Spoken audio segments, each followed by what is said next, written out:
Merci de nous avoir rejoints sur ce débat autour d'une charte d'usage des médias sociaux en entreprise. Alors peut-être que si vous avez cliqué sur le bouton play de cette vidéo, c'est parce que comme moi, vous vous demandez où se situe le débat. Parce qu'après tout, on pourrait lire un article sur Internet qui nous dirait voilà une proposition de charte, voilà ce qu'on pourrait faire, voilà les grandes orientations qu'on pourrait suivre. Et je me retourne vers mes invités pour leur dire effectivement, en toute sincérité, j'ai voulu organiser cette table ronde parce que je me demandais s'il y avait un débat quelconque. Si ça valait la peine, évidemment, de découvrir ensemble, de dénicher un levier de discussion qui nous permette d'en faire une discussion. Évidemment, vous vous doutez que, comme d'habitude, j'ai une petite idée derrière la tête et je voudrais que vous m'aidiez à en accoucher. Cher maître, puisque c'est la première fois avec Carole Blanco que vous nous rejoignez, mais que vous êtes peut-être concerné par la première question, à savoir à quoi pourrait servir une charte, je me retourne donc vers vous et je vous passe la patate chaude. Merci pour la patate chaude. Alors, c'est effectivement une patate chaude, une charte des médias sociaux. D'abord, c'est quelque chose qui aujourd'hui existe peu, commence à se répandre et ça sert à organiser la zone de non-droit qu'a créée la survenance des médias sociaux dans les entreprises. Organiser, éviter les dérapages, éviter les utilisations abusives, éviter que les gens qui sont en entreprise, donc qui sont des salariés, n'utilisent leur temps de travail à passer des minutes, des heures, des journées sur les médias sociaux et en fait sortent de l'orbite normale de leur activité qui est de donner une prestation de travail à leur employeur moyennant un salaire. Donc il faut éviter ça. Là, j'ai envie de dire aïe, aïe, aïe. Parce que charte, ça sonne bien au début. On a l'impression qu'on va mettre un petit peu de déontologie dans l'usage. Et là, à vous entendre, j'entends contrôle, j'entends employeur, un petit peu flic, qui a envie de s'assurer que l'employé fait un bon usage, sous-entendu un usage conforme aux attentes de l'entreprise, des réseaux sociaux. Mais les réseaux sociaux ne sont-ils pas par définition une zone de liberté, alors pas forcément de non-droit, mais dans laquelle ce que vous appelez dérapage va forcément se produire, parce que c'est la nature même de l'échange, il y a quelque chose d'imprévisible. Les réseaux sociaux, c'est une fenêtre qui est ouverte à partir du poste de travail vers le monde extérieur. Alors, ça peut avoir une vertu professionnelle. Il y a des réseaux sociaux qui fonctionnent très bien et qui ont des vertus professionnelles. On peut, sans faire de publicité, LinkedIn est un des réseaux professionnels, ou Viadeo sont des réseaux professionnels où on peut avoir intérêt d'ailleurs à ce que les salariés aillent régulièrement, de manière à ce qu'ils augmentent leur visibilité, la visibilité de l'entreprise. Les entreprises ont des pages sur LinkedIn, ont des pages sur Facebook. Il peut y avoir un enjeu professionnel, mais il peut y avoir un dérapage et l'employeur est quand même là aussi pour s'assurer que les salariés qu'il paye pour un temps de travail et pour une mission effectuent effectivement cette mission normalement et ne se laissent pas distraire. Et l'idée, c'est plus d'éviter la distraction, mais évidemment, quand l'utilisation du réseau social est une utilisation qui rentre dans le métier, par exemple, l'animateur de réseau social qui va être recruté pour animer le réseau social de l'entreprise, un réseau interne ou la page de l'entreprise sur Facebook, lui, c'est son travail, toute la journée, il va être sur un réseau social, c'est parfaitement normal. C'est sa mission. Mais l'idée, c'est que de la même manière qu'on peut ouvrir une fenêtre dans un bureau et regarder ce qui se passe dans la rue, on fait ça 3 minutes, on descend en bas fumer une cigarette, on fait des choses qui écartent quelques instants de la fonction de travail. La problématique de réseau social, c'est qu'on a l'air d'être en train de travailler, donc ça a la couleur du travail, ça a l'odeur du travail, ça semble être du travail, mais c'est pas du travail parce qu'on est en train de discuter avec ses copains sur Facebook, tout en ayant l'air d'être derrière son ordinateur et de faire quelque chose, parce que la plupart des salariés aujourd'hui en France sont derrière des ordinateurs et travaillent pour leur entreprise. Mais s'ils ont envie de se mettre sur un quelconque réseau social, effectivement, il y a plus de moyens de les contrôler. Moi, j'ai déjà été je correspondais aux caractéristiques par excellence de l'employé qui, de temps en temps, ne fout rien et le dissimule à la perfection. Parce qu'à l'époque, j'avais un outil merveilleux qui s'appelait AOL Instant Messenger. Et j'ai l'impression que depuis qu'il y a des réseaux sociaux, on en fait tout un flanc et là, ça devient évident que l'employé est capable de distraction. Enfin, moi, ça m'est arrivé il y a 10 ans d'échanger avec des amis. C'était le patron de Monster Europe quand même. Donc, comme employé de base, on fait mieux. Même ça m'est arrivé d'avoir des discussions amicales. C'est une belle définition de la ligne Maginot 2.0. Je vous en remercie parce que c'est très intéressant. Alors, Vincent Berthelot. C'est complètement pour moi à côté de la plaque, mais c'est une demande, par contre, vous répondez à une demande des entreprises. Donc, pour le coup, sur votre business, vous y retrouvez. C'est complètement à côté de la plaque du point de vue même évolution de l'entreprise. L'entreprise, c'est plus ça, quoi. C'est fini. Si vous pensez que vous allez mettre les personnes avec une fiche de poste détaillée et leur dire tu fais ça, rien que ça, et même si tu as envie d'aller aux toilettes ou prendre, etc., je te le décompte, etc., on revient à Taylor. Faut arrêter. C'est plus ça. C'est-à-dire que soit, et c'est très intéressant, c'est-à-dire qu'il y a les entreprises qui ne se sont pas encore préoccupées des chartes, il y a les entreprises qui s'en préoccupent, et là, il y a 2 points de vue. C'est-à-dire que soit on veut une charte barbelée, c'est-à-dire surtout vous me protégez de ce que peuvent dire les employés sur mon compte ou de ce qu'ils peuvent faire sur le compte de leur temps de travail. Et puis il y a les autres qui se disent mais finalement, chaque employé peut être aussi à la fois un veilleur, un ambassadeur, quelqu'un qui fait de la promotion d'entreprise. Vers quoi on se situe, vers où on évolue. Et là, c'est net, quoi. C'est clair, votre position, c'est on vient vous protéger et on va vous donner tous les éléments pour vous protéger des agissements des employés qui sont parfois perfides. Et puis il y a une 3e catégorie qui sont les entreprises qui veulent le beurre et l'argent du beurre, c'est-à-dire qui à la fois veulent une Maginot et empêcher leurs employés de faire quoi que ce soit, sauf les rares privilégiés qui sont en service com et qui sont censés être sur Facebook, mais qui aimeraient bien aussi que leurs employés fassent veille et qui aimeraient bien aussi que le jour où elles sont attaquées, je pense qu'à la traditionnelle affaire Greenpeace-Nestlé qu'on ressort en permanence, que les employés viennent défendre l'entreprise. Le problème, c'est qu'on les a empêchés d'exercer quoi que ce soit sur Facebook, on leur a absolument rien enseigné, on leur a donné aucune guideline, mais le jour où il y a un problème, il faudrait qu'ils soient au front.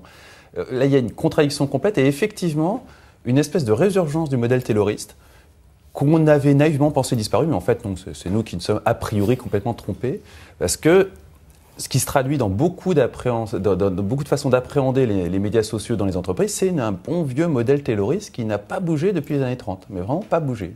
Alors avant de rendre la parole à Nicolas Sauvage, qui a accepté le rôle extrêmement inconfortable du bad cop aujourd'hui sur ce débat, je plaisante, bien sûr. Vous allez avoir la possibilité de répondre. Je voudrais, par galanterie élémentaire, sachant que je ne l'ai absolument pas été au début du plateau, justement, en ne lui donnant pas la parole, passer un petit temps de réponse, évidemment, et d'intervention à Carole Blanco. Carole Blanco qui fait, alors vous passerez votre petite souris, vous savez, sur votre petit pointeur sur son nom, vous verrez, il y a une petite fenêtre en pop-up qui va sourire, vous saurez qui c'est. Alors ne soyez pas surpris, elle fait partie du club très restreint des gens dont l'avatar n'a rien à voir avec leur visage dans la vraie vie. Carole Blanco, très rapidement, oui. Qu'est-ce que ces interventions vous inspirent quant à la possibilité d'une charte d'usage des réseaux sociaux en entreprise? Mais c'est vrai que c'est aussi la raison de ma venue ici. C'est une question qu'on se pose aujourd'hui chez Acton, parce que quand mon poste a été créé, il a été question en fait de cette appropriation en fait par Acton et par ses collaborateurs de ces réseaux. J'ai envie de vous dire que nous, on n'est pas du tout dans cette dynamique dans laquelle, en fait, monsieur évoquait. Aujourd'hui, les réseaux sociaux chez nous sont utilisés surtout pour la cooptation. On incite et on invite en fait nos collaborateurs à être présents sur ces réseaux, tout simplement pour parler d'Acton et pour parler de leur métier, pour expliquer les raisons pour lesquelles ils sont là et aussi donner envie en fait à leurs amis et aux personnes qui exercent les mêmes postes qu'eux. Néanmoins, c'est ce que Nicolas Sauvage disait. Il disait qu'il y a quand même une typologie d'utilisateurs qui, de toute façon, en font leur métier et d'entreprise, bien sûr. Ce que j'ai envie de vous dire, c'est que aujourd'hui, c'est valorisé dans notre cabinet, en fait, de faire appel et d'utiliser. On demande en fait à nos collaborateurs d'utiliser les réseaux sociaux, peut-être aussi pour dire, excusez-moi, j'arrive pas à m'exprimer, mais simplement on leur dit voilà, la cooptation passe par là, et si vous avez des personnes à nous recommander, invitez-les à passer par ces réseaux, à se manifester par cet intermédiaire, etc. On n'est pas du tout dans cette dynamique où on va surveiller qui est sur quoi. Oui, parce que là, ça semble être une question d'ADN de l'entreprise. On revient sur cette notion qu'a évoqué Fabrice aussi, d'employé qui est prescripteur de la marque. Est-ce que c'est vraiment le rôle de l'employé d'être prescripteur de la marque? C'est un autre débat d'ailleurs qu'on pourrait organiser sur un autre plateau. J'aimerais revenir en tout cas sur la charte. Nicolas, pour que vous ayez la possibilité de répondre. D'abord, on va évacuer ce point-là. Est-ce qu'une charte d'usage aurait une valeur juridique en tant que telle au sein de l'entreprise? Ah oui, bien sûr. On crée des chartes informatiques et on a créé des chartes informatiques depuis longtemps pour les entreprises d'utilisation des moyens informatiques. On y insère aujourd'hui un chapitre sur les médias sociaux J'étais ce matin avec un client pour qui on va créer ça parce qu'effectivement ils ne l'ont pas, ils ont une inquiétude sur l'utilisation des médias sociaux. Mais simplement pour revenir sur le fond du sujet, il ne s'agit pas de fliquer, comme vous disiez, et d'être uniquement sur la partie répressive. Les médias sociaux, c'est très bien, c'est une fenêtre qui s'ouvre sur le monde, c'est formidable. Mais quand on a quelqu'un qui est recruté pour un poste spécifique, je ne sais pas, prenons un chercheur dans un laboratoire pharmaceutique. Il recherche comment on va soigner une maladie un peu compliquée et il travaille toute la journée sur des modèles scientifiques, des données scientifiques qu'il obtient, des résultats d'études cliniques. S'il est sur son ordinateur à faire des calculs chimiques compliqués du résultat de ce que va pouvoir donner telle ou telle molécule pour soigner une pathologie, c'est très bien. Si au lieu de faire ça, il est sur Facebook et il discute avec sa famille, ses amis, ses proches, de son dernier voyage, je ne sais pas, dans le sud de la France ou au Maroc, c'est là où l'employeur doit pouvoir contrôler. Donc je veux bien entendre tout ce qu'on veut sur j'ai une vision arriérée et tayloriste du travail. Non, le salarié, il est là pour travailler. Alors il y a des activités dans la communication, il me des semble activités que vous suggérez une RH. réflexion de fond beaucoup plus subtile encore. Et je vais vous dire laquelle. C'est que pour moi, quand je vous écoute parler, il semblerait que les réseaux sociaux soient un petit peu plus addictifs et un petit peu plus dangereux que tout le reste. Comme le simple fait de donner un coup de fil à sa copine en allant se planquer dans les toilettes ou passer du temps devant la machine à café. Pourquoi les réseaux sociaux semblent-ils concentrer ce faisceau de suspicion sur eux? C'est ça? Vous ne trouvez pas que c'est ça un peu le fond du truc? Oui, mais j'ai l'impression qu'on les soupçonne d'être plus dangereux que le reste. Je pense tout à l'heure, Vincent parlait de chartes barbelées. En fait, les employeurs cherchent par tous les moyens, enfin, ces gens-là, ceux qui formulent cette demande de charte barbelée, cherchent à se prémunir contre les risques, en fait, d'une mauvaise représentation de la marque employeur. Et en fait, sous couvert de surveiller les collaborateurs, on cherche à contrôler quelque chose qu'on n'a pas soi-même, qu'on maîtrise pas soi-même, en fait. Et je crois, moi, ça me fait penser vraiment à l'avènement du mail. À l'époque, ça faisait débat déjà. Enfin, on disait, mais le mail maintenant que le mail existe, les employés ne travaillent plus, ils répondent à leur mail, etc. Et franchement, enfin, moi, je m'attendais vraiment pas à ce que vous souteniez ça, parce que c'est un milieu de ce que moi je vis, et pas seulement parce que je suis dans la com et le marketing, mais parce que c'est ma perception aussi des choses, que de dire à des collaborateurs quand ils arrivent, écoute, voilà, je suis sur tous les réseaux, toi peut-être sur certains, il n'y a pas d'obligation, si tu veux, on rentre en contact ensemble. Si tu as le moindre problème ou la moindre question, etc., je suis là pour y répondre et t'aider. Mais je ne suis pas du tout dans une dynamique comme ça, est de... Moi, si je peux me permettre d'apporter l'eau au moulin et faire tout à coup partie des panélistes, je fais partie des gens qui, ayant fait une école de commerce, ont eu à subir des cours de gestion des ressources humaines particulièrement fastidieux. Mais j'ai retenu quelque chose d'intéressant. C'était l'opposition entre la théorie X et la théorie Y en management, qui était que dans l'une, il y a la capacité à faire confiance à l'employé à partir du principe que les employés recherchent naturellement leur épanouissement professionnel et qu'il faut savoir leur faire confiance. Et une autre qui dit non, il faut les fouetter parce qu'évidemment, si on ne les encadre pas, ça va vite partir en sucette. Alors, j'ai l'impression que là, on est en train d'orchestrer la résurgence de ce bon vieux débat. Qu'est-ce que vous en pensez, Nicolas ? Non, je pense que le sujet de la manière dont on est en train de le traiter a un petit peu la tendance à la caricature. Bon, alors, on va recadrer avec plaisir. La charte des médias sociaux, elle est destinée, comme je le disais, à éviter, et c'est un très bon parallèle, à éviter les abus qui ont eu lieu avec l'utilisation du mail et qui ont conduit la Cour de cassation, dans un fameux arrêt Nikon, il y a de ça maintenant 9 ans, à décider sous forme d'un principe que tout salarié a droit à une vie privée résiduelle au travail. Ça veut dire, on ne peut pas empêcher un salarié de recevoir quelques emails à titre privé, de passer quelques coups de fil à titre privé, parce que dans la journée, les administrations sont ouvertes seulement pendant que le salarié est en train de travailler. Les gens avec qui il doit communiquer peut-être n'ont d'email que à leur bureau, donc c'est à ce moment-là qu'il peut communiquer avec eux plus facilement, etc. Donc la Cour de cassation a posé la règle et on peut étendre de façon absolument identique la règle aux médias sociaux.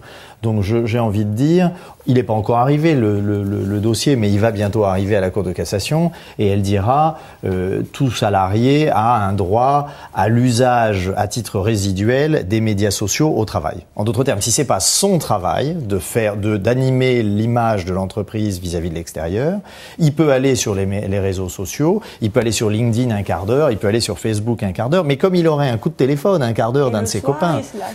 Et le soir, il fait ce qu'il veut. Le soir, il fait ce qu'il veut. Mais non. L'employeur, alors évidemment, il faut voir de quelle de population on parle. Il y a des gens qui sont en forfait jour, qui sont les cadres et qui sont probablement les gens autour de cette table et qui ne comptent pas leurs heures et qui arrivent à l'heure à laquelle ils veulent au bureau et qui terminent à l'heure à laquelle ils veulent, y compris très tard, et qui retravaillent le samedi et le dimanche s'ils ont envie. Personne ne leur dit rien et effectivement, ceux-là disent mais moi j'ai travaillé tout mon dimanche, si j'ai envie de passer 1 heure sur Facebook le lundi matin, je dis zut à mon employeur. Bon, très bien. Et puis il y a les gens qui ont des travaux pour lesquels ils sont payés par heure, donc les gens qui travaillent 35 heures. Et pour 35 heures, en face de 35 heures, on leur demande une certaine production de travail. S'ils passent du temps sur Facebook, c'est-à-dire s'ils passent du temps, on ne va pas dire Facebook, on va dire s'ils passent du temps sur un média social dans un objectif purement personnel, ils sont en train de voler du temps à leur employeur de la même manière que quand ils descendent en bas de leur tour, fumer une cigarette 10 fois dans la journée, ce qui, entre le temps de la sortie, d'aller jusqu'en bas, de fumer et de remonter, fait un quart d'heure multiplié par 10, 150 minutes dans la journée, c'est-à-dire quasiment 3 heures. Alors, je vais me permettre d'inverser le problème et de soumettre un raisonnement totalement renversé à vos sagacités respectives. Et quid de l'employeur qui a petit à petit habitué l'employé à travailler sur les réseaux sociaux, qui va, quant à lui, abuser du temps de cet employé en dehors de ses horaires de travail, parce qu'après tout, si tant est qu'il ait le droit d'utiliser les réseaux sociaux dans le contexte de ses heures de travail, il est évident qu'à un moment donné, un samedi ou un dimanche, il va faire un petit peu... ça va lui arriver de bosser, je le sais, parce que moi je suis un peu sur les réseaux sociaux le samedi et le dimanche, je ne parle pas de moi, mais je vois d'autres employés qui continuent un peu à jouer le jeu de la marque. Donc, j'ai vraiment l'impression comme ça... Le syndrome BlackBerry. Voilà, alors le syndrome BlackBerry, voilà, effectivement, on l'avait oublié celui-là. Alors je ne sais pas si je réponds encore, mais... Est-ce que ça va pas un petit peu contrebalancer cette crainte que je perçois comme étant légitime au départ, mais dont il me semble que ce qu'elle a de symptomatique, c'est que on oublie tout ce que les employés font de toute manière en dehors des heures de travail. On rejette actuellement là sur la charte un problème qui est purement managérial. Enfin, c'est pas ça. Une charte, c'est un formidable moyen de communication et de formation des employés aux enjeux des médias sociaux. C'est la première chose. Même les entreprises qui n'ont pas de présence sur les médias sociaux ou qui n'ont pas de réseaux sociaux en interne devraient s'y intéresser. Pourquoi ? Parce qu'ils ont des employés qui vont s'exprimer sur les réseaux sociaux. Vraiment, à mon avis, et dans une optique très entreprise, la première chose à faire, c'est de s'occuper justement de redonner confiance aux employés sur les limites, mais pas du temps, parce que ça c'est managérial, donc on peut après l'appuyer en effet sur des chartes, etc., mais ça serait un peu dévoyer la charte. Mais c'est redonner confiance sur comment je peux m'exprimer, alors soit au nom de l'entreprise, est-ce que j'en ai le droit, dans quelles limites, ou en mon nom personnel, mais en parlant de mon entreprise. Je vais reprendre l'exemple que vous aviez tout à l'heure, qui est cet ingénieur chimiste qui travaille sur des molécules. Là, on imagine une industrie pharmaceutique. Imaginons que cette industrie pharmaceutique, comme ça arrive quasiment toujours dans cette industrie, met sur le marché un médicament qui s'avère quelques années plus tard être dramatiquement dangereux, parce qu'il y a eu une erreur, et l'erreur est humaine, il n'y a pas nécessairement de drame. Par contre, le cours de bourse plonge. Et là, il plonge parce qu'il y a une attaque virulente sur les réseaux sociaux, parce qu'on est quand même au XXIe siècle. Et qu'est-ce qu'on va mettre face à cette attaque virulente sur les réseaux sociaux ? Des gens de la com qui ne connaissent absolument rien aux molécules, ni aux problèmes que ça engendre, juste c'est des gens de com et de marketing. Est-ce qu'à ce moment-là, il n'aurait pas été plus intelligent de former l'ingénieur chimiste de façon à ce que lui puisse défendre son entreprise en expliquant très clairement, oui, il y a un problème, le problème, il est là. La molécule, quand on l'a conçue à cette époque-là, on n'était pas conscient du problème, la communauté scientifique n'était pas consciente du problème, et là, il y a moyen de rattraper les choses. Alors que si on fait débarquer le service marketing pour défendre un problème comme ça, on sait que c'est plié d'avance. On a eu l'expérience avec Nestlé, on a eu l'expérience avec Nokia. Tout ça, ça a été défendu par des gens bébêtes du marketing, qui avaient des arguments bébêtes, qui n'ont pas pris, qui n'ont fait que empirer la crise. Honnêtement, à l'époque, Nokia c'était indéfendable, mais Nestlé avait parfaitement les moyens de se défendre. Nestlé était déjà en train de modifier fondamentalement sa politique de développement durable. Nestlé était déjà en train de négocier des contrats alternatifs à l'huile de palme et était déjà en train de négocier des contrats d'achat d'huile de palme dans des zones où ça ne posait pas un problème de développement durable. Ils n'ont pas été foutus d'aligner ces arguments proprement parce que le service marketing y est allé de façon très brutale. Alors attention à ne pas déborder sur le thème de la gestion de... Oui, non, mais ça fait partie, et c'est quelque chose qui doit être généralisé dans les entreprises. Ne travaillez que sur la fiche de poste qui vous est prescrite avec le temps, etc. Et là, ce qu'évoque Fabrice, c'est la possibilité d'une certaine transversalité et d'une certaine aussi, et c'est pour ça que je parlais de veille et de veille collaborative, c'est-à-dire que je peux très bien aussi, moi, en tant que chercheur, voir une information passer sur les réseaux sociaux qui est très importante pour l'entreprise et qui n'a pas été détectée par ailleurs. Donc, ce qu'on est en train de dire, c'est qu'il faut faire attention à l'hyperspécialisation au titre de, comme ça, on ne va pas perdre de temps, chacun sait ce qu'il a à faire, etc. Attention à ça. Pas mal comme argument. Je dois dire que moi qui suis connecté en chat avec Fabrice Frossard, alors désolé, je suis pas très sérieux parce que je suis un réseau social en même temps que je bosse, mais Fabrice qui a participé à l'élaboration du sujet disait merci Vincent, parce que Vincent, tu as ramené évidemment, recadré le sujet sur l'objectif d'une charte, ce qui pourrait être les problèmes managériaux. Alors ce qui est une bonne transition pour qu'on se demande qui doit élaborer cette charte. Parce que là, c'est vraiment inévitable comme question. Est-ce que c'est un service juridique? Est-ce que c'est en collaboration avec la DSI, la com, le marketing, les RH, évidemment, nous dirait Vincent? Ouais. Peut-être Nicolas Sauvage peut... mais c'est clairement un travail. La charte, c'est une norme. Donc, c'est une norme. Alors, elle peut prévoir un certain nombre de... Moi, j'entends ce que vous dites, et tout ça, c'est très positif. Mais par construction, je suis avocat, je m'occupe d'entreprises qui viennent nous voir en général quand elles commencent à avoir des problèmes. Après, on essaie de faire en sorte qu'elles n'en aient plus. Mais enfin, la première fois qu'elles viennent nous voir, la plupart du temps, c'est parce qu'elles ont des problèmes. Et donc, on ne voit des médias sociaux, des utilisations des emails, etc. On ne voit de ces choses-là que le côté négatif, c'est-à-dire les salariés qui ont exagéré, les salariés qui ont transféré de l'information confidentielle à l'extérieur à travers des médias sociaux, les salariés, comme il y a quelques semaines, qui ont dénigré sur leur mur Facebook un de leurs supérieurs hiérarchiques et qui donc se sont fait sanctionner, à mon avis à tort. On ne voit que les côtés négatifs. Donc, c'est vrai que je suis dans une position défensive c'est normal, dans la charte informatique, parce que c'est ce que me demandent les clients. C'est clairement un outil qui doit être écrit par des juristes et ensuite donné au service marketing, au service communication, au service à la DSI, etc.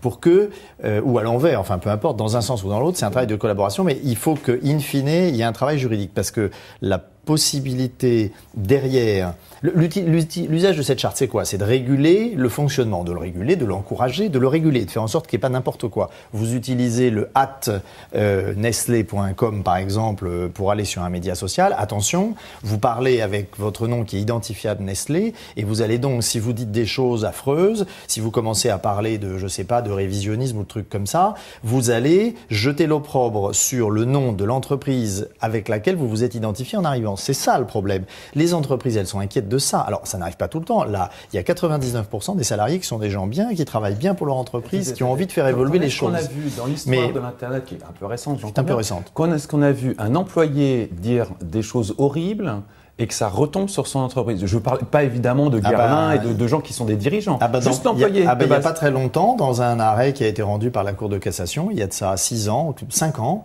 sur un salarié qui avait travaillé pour Escota, qui est une société d'autoroute, et qui était en fait mis à disposition de cette société par une entreprise d'informatique, qu'on ne citera pas pour pas lui faire de la mauvaise publicité ici, et qui pendant qu'il travaillait dans les locaux de cette société d'autoroute, a constaté des choses qu'il avait vu ou qu'il croyait avoir vu et qui a fait un blog qu'il a appelé Escroca. Non, c'est pas ma question. C'est exactement la même chose. C'est pas ma question. C'est exactement la même chose. Non, vous pouvez répondre à côté, mais c'est pas ma question. Non, mais c'est exactement la même chose. Si vous voulez répondre à côté, allez-y. Il a utilisé ça et donc ça a fini par retomber sur son entreprise à qui on a dit vous avez fourni les moyens à ce salarié de parler au nom de vous, entreprise de services informatiques, en mal de nous Escota, et Escota a attaqué l'entreprise et attaqué le salarié. Les deux sont fait condamner. Donc voilà le genre de problème. La question, c'est quand est-ce qu'on a vu quelqu'un dire des propos antisémites, révisionnistes, whatever, qui soit salarié d'une entreprise et que ces propos-là, et j'exclus évidemment les dirigeants, hein, et que ces propos-là soient retombés de façon négative sur son entreprise. Quand est-ce que c'est arrivé ? Dans ce dernier cas, parce que pour ce qui concerne les médias sociaux... Donc grosso modo, vous avez vos questions, j'ai mes réponses. Pour ce qui concerne les médias sociaux... Bon avenir en politique. Pour ce qui concerne les médias sociaux, ça fait en gros, pour faire simple, 2 ans que ça commence un peu à vraiment bouger dans les entreprises en France. Donc les premiers problèmes qui vont survenir dans la jurisprudence, on les aura dans 6 ans. On ne sait pas, mais on imagine que ça doit être vrai. Mais bien sûr que ça arrive, oui. Non mais Nicolas Sauvage, bon, je suis obligé un peu de rejoindre Fabrice là-dessus. C'est vrai que vous ne parlez pas de la même chose. C'est là on parle d'un employé qui détourne clairement sciemment là on tourne de dénigrement d'une société par le salarié. C'est pas la question. Voilà. Alors le fait que là c'est effectivement c'est un dénigrement direct. Vous évoquiez tout à l'heure les espaces de discussion dans lesquels des employés... Un espace de discussion simple. Je vous interromps pour vous donner un autre exemple, toujours sur le laborantin dont il faudrait qu'il soit mieux ciblé, l'exemple, là, s'il vous plaît. Un exemple de discussion simple sur un chat, sur un forum de discussion un peu scientifique, un peu médical, où différents chercheurs discutent de la molécule sur laquelle travaillait notre chercheur de tout à l'heure. Ils discutent. Et à un moment, il y en a un qui dit oui, non mais vous savez que cette molécule, elle a été déjà utilisée dans tel type de pathologie, elle a donné des résultats, des effets secondaires terrifiants, c'est vraiment un truc très très dangereux, et surtout si elle est prise simultanément avec tel autre produit. Bon, puis le forum continue et puis il ne se passe rien. Et puis le produit est trouvé, le produit est mis en place, on lui trouve une formule galénique, on le met sur le marché, et il donne le résultat que vous disiez tout à l'heure. Attendez, il donne le résultat que vous disiez tout à l'heure, et il y a effectivement des personnes qui décèdent à la suite de l'ingestion de ce médicament. Évidemment, derrière, il y a un contentieux. On attaque le laboratoire pharmaceutique en disant « mais enfin, c'est quand même invraisemblable ». Le laboratoire pharmaceutique dit « bah écoutez, moi, je suis assuré pour ce genre de choses-là ». Et là-dessus, l'assureur... qui se dit, dis donc, ça va me coûter drôlement cher cette histoire. L'assureur, en regardant sur des pages Google, mais à la 200e page de Google, parce qu'entre-temps, il y a beaucoup de choses qui se sont passées, tombe sur le forum où il y a eu une discussion avant l'autorisation de mise sur le marché et constate que les chercheurs à l'intérieur de ce laboratoire qui a mis sur le marché le produit étaient déjà au courant du risque d'effets secondaires du produit en question. Des affaires comme ça, là, il y en a suite à des perquisitions tous les jours. Et là, il y en a tout le temps. Simplement, là, il n'y a pas de perquisition, il y a juste Google. Et là, il n'y a pas de perquisition. Ma question qui n'a strictement rien à voir à ce moment-là, dit, eh bien, moi, je ne vous assure pas. Moi, je ne vous assure pas parce que vous connaissiez le risque avant et je suis là pour assurer l'aléa, je ne suis pas là pour assurer des erreurs que vous avez commises délibérément en mettant sur le marché un produit qui est dangereux. Voilà un des risques. C'est pas du dénigrement, c'est de la discussion simplement sur la question initiale qui était, on a le même laborantin qui discutent entre eux d'une nouvelle molécule et il y en a à un moment qui dit « Putain, vraiment, les juifs, il faut tous les exterminer ». Puis ensuite, il continue à parler d'une molécule. Ce cas de figure-là, qui est vraiment ma question, est-ce qu'on a dans l'histoire de l'Internet un cas de figure où c'est retombé de façon négative sur l'entreprise du chimiste raciste ? Mais non. Bon alors c'est bien, vous avez enfin répondu à la question, on va passer à la suite. Pas encore. On va passer à la suite, je voudrais simplement laisser Carole Blanco réagir.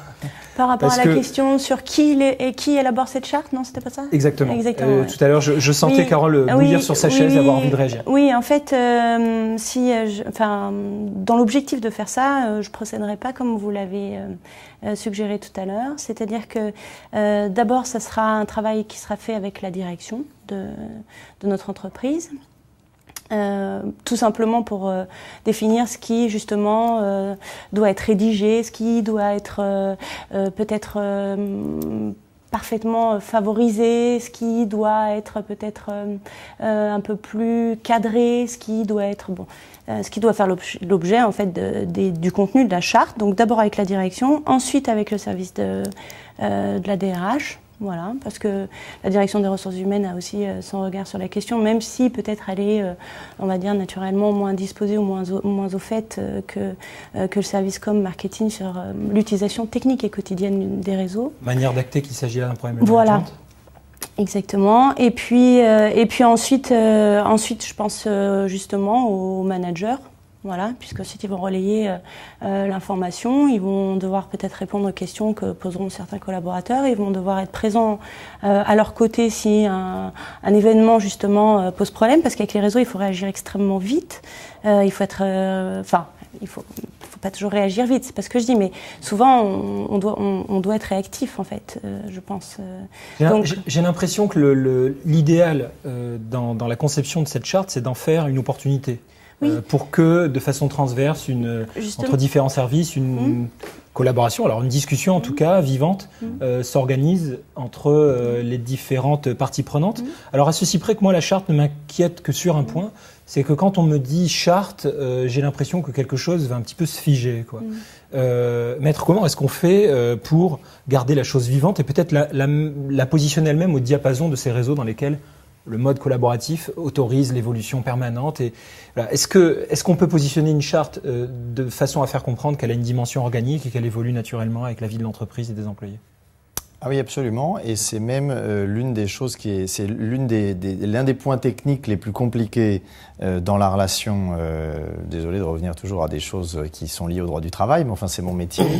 Dans la relation entre l'employeur et l'employé, la charte c'est une norme et la norme elle est faite pour être respectée. Elle peut encourager un tas de choses, mais elle est faite pour être respectée. Si elle est violée, puisque c'est quand même ça le problème que craignent les employeurs, c'est pas que les gens l'utilisent bien, c'est que les gens l'utilisent mal. S'ils l'utilisent mal, qu'est-ce qui va se passer? Il faut pouvoir sanctionner. Et c'est à ça que sert la charte. Donc la problématique, c'est que pour pouvoir sanctionner, il faut que les salariés soient au courant des sanctions, soient au courant des règles et soient au courant de leur évolution. Et dans cette relation-là, la difficulté pour une entreprise, c'est qu'elle fait rentrer en vigueur une charte. Donc il faut passer devant les institutions représentatives du personnel, il faut leur montrer le document, il faut en discuter avec elles. Et puis ensuite, il faut mettre en place le document d'une façon qui soit opposable aux salariés. C'est-à-dire qu'aucun salarié ne puisse dire « j'ai jamais vu ce truc-là, je sais pas de quoi on parle ». Bon. Et une fois que ça c'est fait, se pose la question de l'évolution. Là, vous m'angoissez, là. Vraiment. La charte, j'ai pas fini de vous répondre. Oui, mais alors, excusez-moi, je vous en dois une, vous m'avez coupé tout à l'heure. Non, je plaisante, cher maître, je vous taquine. Là, ça devient anxiogène, je vais vous dire pourquoi. Parce que tout ce qu'il y a de bon dans l'implication des employés au niveau des réseaux sociaux, tout à coup, se transforme en quelque chose, effectivement, d'anxiogène, parce que ça devient opposable, etc. Et j'ai l'impression que la façon dont l'information va filtrer dans la grande majorité des esprits, c'est attention, vous pouvez faire des conneries sur les réseaux sociaux. Donc moi personnellement, si j'étais employé aux 35 heures, etc., j'y toucherais plus, j'irais absolument plus sur les réseaux sociaux. Et je pense que je ferai un énorme bras d'honneur à mon employeur le jour où il voudrait que je sois un petit peu actif et que je joue les ambassadeurs de la marque.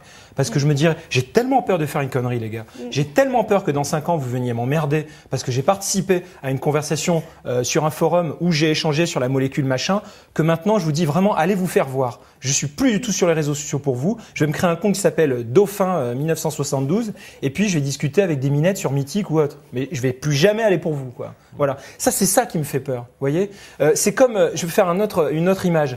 Je voudrais que mes employés fassent de la gymnastique. Bon, alors je vais prendre un grand tableau blanc et puis je vais projeter des slides en disant il faut que vous fassiez des exercices en avant, en arrière, les bras, etc. Non, il y a plus simple. C'est je fais venir un coach et puis je leur fais faire de la gym. Je suis en train de parler de formation. Pourquoi est-ce qu'on veut absolument qu'il existe une charte dans quelque chose qui, de toute façon, par définition, et ne serait-ce que pour des raisons technologiques élémentaires, n'arrête pas d'évoluer, alors que ce qu'il faut, c'est tout simplement former les gens? Mais c'est vrai qu'il y a une dimension formation. Je suis en train de regarder. Il y a une dimension formation qui me semble inévitable. Le papier qui est devant Vincent, qui est d'une boîte que ni toi ni moi ne connaissons. Non. Et il est en train de planquer le papier, le salaud. Mais qui ressemble vraiment à. C'est à cheval entre pas de barbelés, mais vraiment des conseils où on sent qu'il ne faut pas faire des conneries. Mais malgré tout, c'est quand même écrit dans une optique formation. Et il faut avoir lu la charte de Kodak. La charte d'usage des médias sociaux de Kodak concret, enfin. est super bien faite. Pourquoi? Parce que déjà, elle est agréable, c'est-à-dire que c'est quelque chose qui est très positif. C'était Jeffrey Islate qui l'avait donc qui est le directeur marketing monde, qui était, je crois qu'il est, il est parti, en tout cas qui était aux États-Unis. Il fait maintenant son job tout seul. Mais cette charte est géniale parce que cette charte à la fois informe les salariés de vraiment l'état des réseaux sociaux, c'est-à-dire ce qui s'y passe, comment ça fonctionne, etc. C'est aussi voir en revue les principaux outils des réseaux sociaux, c'est-à-dire que si on leur parle des réseaux sociaux, on leur explique pas ce que c'est. Au minimum Twitter, Facebook, LinkedIn, Viadeo, enfin tous ces outils, comment ça marche, quel ton on doit avoir, etc. Ça c'est le premier point, c'est-à-dire c'est leur dire les réseaux sociaux, c'est ça. ensuite leur expliquer, si vous voulez donner des éléments sur nos produits, encourager, etc., nous, ce qu'on vous conseille, c'est plutôt de faire ça, etc. Et enfin, il y a le niveau qui est vraiment là, côté accréditation, c'est-à-dire que si vous voulez parler au nom de la marque, ce qu'on vous propose, c'est de vous former. Et on vous donne l'accréditation pour dire « je m'exprime au nom de la marque Kodak sur tel et tel voilà, point. » on y vient. Que vous soyez dans l'entreprise. Oui, marketing, absolument. comme IBM a la même stratégie, Microsoft a la même stratégie. Le résultat, c'est que le jour où, bon, IBM et Microsoft, leurs scandales sont un peu passés, mais Kodak, tous les 15 jours, on a un ancien site Kodak qui s'avère être le responsable de morts par centaines. J'exagère un peu, mais grosso modo, ils ont des gros problèmes avec la pollution Kodak. Le jour où ils auront ces problèmes-là sur les réseaux sociaux, ils auront des centaines de gus de Kodak qui viendront les défendre. Le jour où Nestlé a eu un problème, il y avait un stagiaire en slip. Dans une multinationale de centaines de milliers d'employés, il était tout seul pour défendre sa marque. Il n'y avait personne. Alors peut-être une bonne dernière question, un bon dernier thème de réflexion et vous donner la possibilité de répondre, Nicolas Sauvage. Comment faire de la réflexion en tout cas autour de cette charte un élément stimulant et positif pour l'entreprise et non pas quelque chose, je cherche le mot, d'inhibant. Voilà. Mais je ne sais un pas peu ça le fond. Je ne sais pas pourquoi en France, quand on commence à parler de charte ou de loi ou de règlement, les gens sont inhibés. On pose les règles du jeu. Il y a un jeu, il y a un nouveau jeu. Il évoluera. Demain, ce sera autre chose. Il y a un nouveau jeu et ce jeu, c'est des possibilités infinitésimales de s'amuser, de discuter, etc. Avec des outils nouveaux. Alors aujourd'hui, on a encore un truc comme vous avez à côté de vous, on dirait un iPhone ou quelque chose dans ce genre-là. Un jour, on aura ça greffé dans une dent creuse et on tiendra plus rien parce que ce sera juste avec l'arrière du cerveau qu'on pensera et qu'on arrivera à communiquer par télépathie. Très bien. Il y a toujours des gens vertueux et il y a toujours des gens pervers. C'est comme ça, la nature humaine est faite comme ça. Donc on cherche pas à inhiber. La charte informatique, il faut vraiment qu'on s'entende sur la terminologie. Une charte informatique, c'est une charte une charte des médias sociaux, je dirais, c'est une charte d'utilisation des médias sociaux, c'est comment les utiliser. Dans le comment les utiliser, il y a le bien et il y a le pas bien. Donc le bien, moi j'en parle pas, c'est le boulot des gens qui font des RH, qui font du management et qui vont expliquer tout le début, l'exposé préalable et pourquoi on le fait et comment on le fait effectivement. Et si vous voulez défendre la marque, voilà ce que vous avez. Bon, mais à la fin d'une charte, il y a toujours, bon alors maintenant on vous a expliqué pourquoi on l'avait fait, ce que c'était que les réseaux sociaux, à quoi ça sert, comment vous pouvez être accrédité, etc. Maintenant on vous signale quand même un truc, c'est un outil super puissant qui fait que votre voix sur un scandale de pollution, etc. Votre voix va être entendue potentiellement par 15 millions de gens qui vont aller cliquer sur le YouTube sur lequel vous aurez mis le petit morceau de vidéo que vous voulez faire pour montrer que non, ce site est formidable et qu'on peut manger l'herbe qui est dessus et il n'est pas du tout pollué. Et là, votre voix va porter comme jamais la voix humaine n'a porté. Donc attention, il y a des choses que vous ne pouvez pas faire. Ça. Voilà. Vous prêchez. C'est pas ça le problème. Le problème, c'est ce que vous avez dit tout à l'heure. C'est-à-dire que ce que vous avez dit tout à l'heure, c'était une charte bâton, mais sans carotte. C'est-à-dire que vous avez dit. J'ai pas du tout dit qu'il n'y avait pas de carotte. Moi, j'ai entendu sanction. Hein. J'ai dit la charte, elle est là pour contrôler l'usage. On pourra faire replay. La charte, elle est là pour contrôler l'usage. Maintenant, on en met au début un exposé préalable en expliquant à quoi ça sert. Mais la formation, c'est pas la charte. Non, mais j'ai entendu la formation aux médias sociaux, c'est pas la charte. Parce que ce que vous prenez, vous, c'est une charte qui est un mode d'usage de l'informatique. C'est-à-dire que c'est 10 ans en arrière. On n'en est pas là. C'est-à-dire qu'on en est à la confiance. C'est-à-dire que ce que vous évoquez, c'est une perte de confiance de l'entreprise vers ses salariés. C'est-à-dire qu'on a tellement peu confiance qu'on leur dit faites attention à ça. Parce que si vous faites ça, il y a telle sanction qui va vous tomber dessus. Si vous faites ça, c'est ce que j'ai entendu, Nicolas. Ce qu'on a eu. Non, c'est pas du tout pour être contre vous, mais c'est ce que j'ai entendu. Mais je suis très content que vous soyez contre moi. J'ai l'habitude, quand je vais plaider, j'ai que des gens contre moi, par définition. Parfois même les magistrats. Bon, ils sont plutôt indépendants en général, mais bon. Non, c'est pas ça le sujet. C'est pas une perte de confiance. Il ne peut pas y avoir, il faut se mettre à la place des employeurs, il n'y en a pas aujourd'hui, donc c'est moi qui parle en leur nom. Il n'y a pas, on n'a pas d'expérience, on n'a pas de recul sur la puissance de cet outil. Les employeurs sont inquiets devant ça, alors on ne peut pas leur retirer ça. Et ils ne perdent pas confiance, ils n'ont pas confiance. Ils n'ont pas confiance dans le collectif. Qu'est-ce qui peut individuellement, ils connaissent leurs salariés, mais les employeurs ne peuvent pas avoir confiance quand vous êtes dans une grande banque comme, je sais pas, BNP Paribas, vous avez 208 000 salariés dans le monde, vous ne pouvez pas accorder votre confiance à 208 000 personnes, dont des gens qui ont été recrutés peut-être par erreur hier et qui vont faire des trucs épouvantables demain. Donc vous ne pouvez pas. Donc on organise. Vous n'avez pas le choix. Est-ce qu'on n'est pas dans une société où vous n'avez pas le choix? Il va évidemment y avoir du bruit et des erreurs, mais il vous faut gérer ce bruit et ces erreurs et non pas accorder la confiance au compte-gouttes à quelques happy few dans l'entreprise. Ah non, mais j'ai pas du tout dit qu'on accordait la confiance qu'au compte-gouttes. Je vous dis simplement, une charte informatique, c'est destiné à régler la vie à l'intérieur de l'entreprise. Mais on n'est pas sur une charte informatique, on est une charte des médias sociaux. Une charte des médias sociaux. Le nœud du problème, il est là. Il est qu'on est sur un héritage d'un concept de l'informatique dans lequel il y a du 0, du 1, mais il y a C'est vrai que votre lapsus était révélateur. Mon lapsus est révélateur. Et fondamentalement, les médias sociaux, même nous, qui sommes quand même censés être des professionnels, on ne sait pas très bien. On n'a pas vraiment la réponse. Et le pari que des gens comme Vincent ou moi ferions dans une grande entreprise, c'est parmi la multitude des usages qui vont se développer, si j'ai 280 000 employés, je vais forcément avoir des choses intéressantes. Et ma principale préoccupation, c'est de récupérer ce feedback, d'apprendre quelque chose, de choper quelqu'un qui est au service compta, qui va se trouver être un représentant génial de ma société, mais qui jusqu'ici était comptable. Mais demain matin, ça va faire le meilleur community manager de la Terre. Si j'ai pas la charte qui me permet de le faire sortir... à la publicité pour je ne sais plus quel secteur économique à la télévision, où on voit des ouvriers qui se promènent en dansant et en chantant et en faisant des travaux, et ils trottent, et il y a une jolie musique classique derrière. Je suis pas sur Taylor, j'admets totalement. Je ne sais plus exactement ce que c'est que cette publicité. Manpower. C'est peut-être Manpower.